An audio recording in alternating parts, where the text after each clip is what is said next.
नमस्कार दोस्तों, आप देख रहे हैं डाक गली यूट्यूब चैनल। आज की कहानी में आगे बढ़ने से पहले खौफनाक और डरावनी कहानियाँ सुनने के लिए चैनल को अभी सब्सक्राइब करें। तो चलिए बढ़ते हैं आज की कहानी की ओर। मेरा नाम रवि है। जब मैं शहर जाने के लिए अपने गांव के बस स्टैंड पर पहुंचा तो मुझे वहां पर मेरे दोस्त रोहित की दादी माँ दिखाई दी।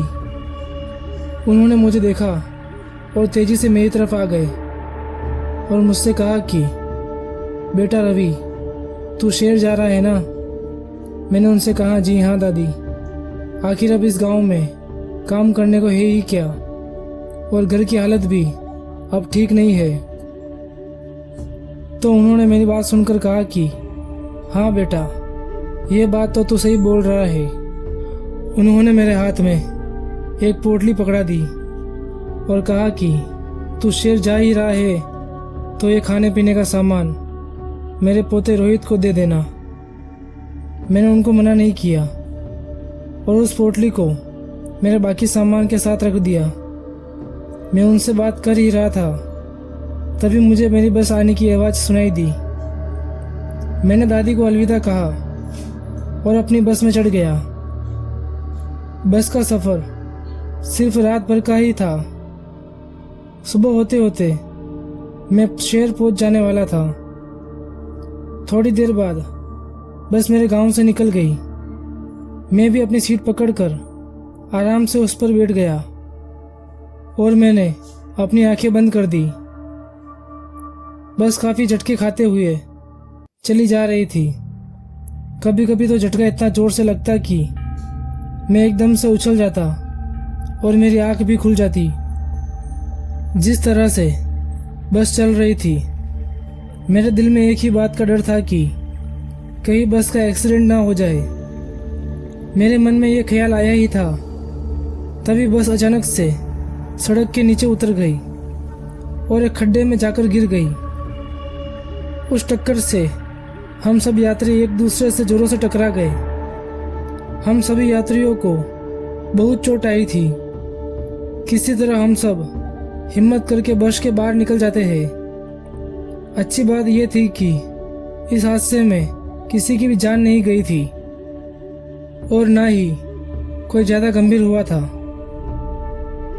लेकिन मेरे सिर से तो खून पानी की तरह निकले ही जा रहा था। मैं अपने दोनों हाथों से सीट पकड़कर बाकी यात्रियों के साथ वही सड़क के किनारे बैठ गया था। कुछ लोग अपने घर पर फोन करके इस घटना की जानकारी दे रहे थे। मेरा सामान और उनके साथ मेरा मोबाइल ही बस में ही कहीं गिर गया था। मैं चाहकर भी अपने घर वालों को फ़ोन नहीं कर सकता था, लेकिन अभी भी मेरे सिर से खून लगातार निकलते ही जा रहा था। मुझे कुछ समझ नहीं आ रहा था कि आखिर मैं इस खून को रोकने के लिए क्या करूं। मैं वहां से उठा और इधर उधर देखने लगा। तभी मुझे कुछ दूर एक रोशनी दिखाई दी। मुझे लगा कि शायद वहां पर मुझे कोई मदद मिल जाएगी। यह सोचकर मैं वहां पर जाने के लिए लंगड़ाते हुए चलने लगा। थोड़ा आगे आते ही मुझे चक्कर जैसा आने लगा। शायद खून ज़्यादा बह गया होगा। तभी मुझे पीछे से किसी ने आवाज़ दी और रुकने के लिए कहा। मैं रुका और पीछे की ओर देखा तो एक आदमी मेरी तरफ आ रहा था। वह आदमी मेरे पास आया और मेरी हालत देखकर कहा कि यह सब कैसे हुआ। तब मैंने उसको सारी बात बताई। फिर उस आदमी ने कहा कि यहाँ पर आगे एक छोटा सा अस्पताल है, चलो मैं आपको वहाँ पर लेकर चलता हूँ। वो आदमी मुझे सहारा देते हुए मुझे एक छोटे से घर में लेकर चला गया। उसी घर को वो आदमी अस्पताल बता रहा था। वो आदमी मुझे घर के अंदर लेकर आया और एक जगह बैठने के लिए कहा। जैसे ही मैं नीचे जमीन पर बैठा, वो आदमी घर के बाहर भाग गया और दरवाजा बाहर से बंद कर दिया। मैं चाहकर भी कुछ नहीं कर पा रहा था। उस वक्त दर्द और कमजोरी के मारे मैं वही दरवाजे के पास बैठ गया तभी मुझे कुछ चबाने की आवाज़ आई।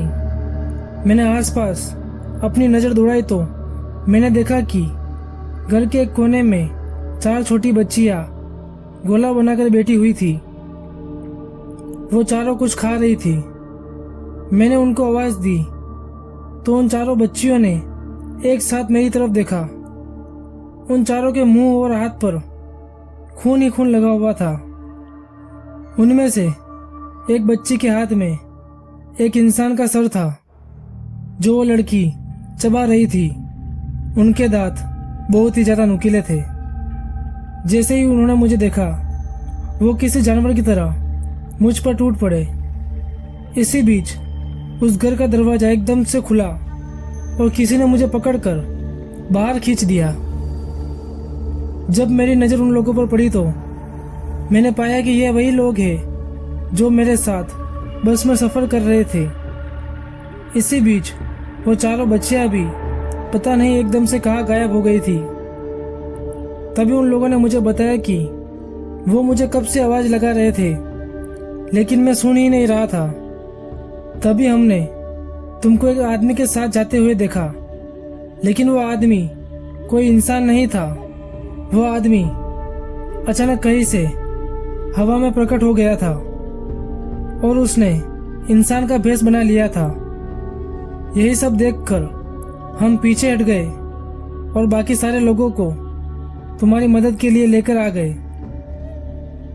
वो रात सच में काफी खौफनाक थी, जिसे भूल पाना मेरे लिए आज भी मुश्किल है। तो दोस्तों, आज की कहानी में बस इतना ही। अगर ये कहानी आपको अच्छी लगी हो तो वीडियो को लाइक करें और चैनल को सब्सक्राइब करें।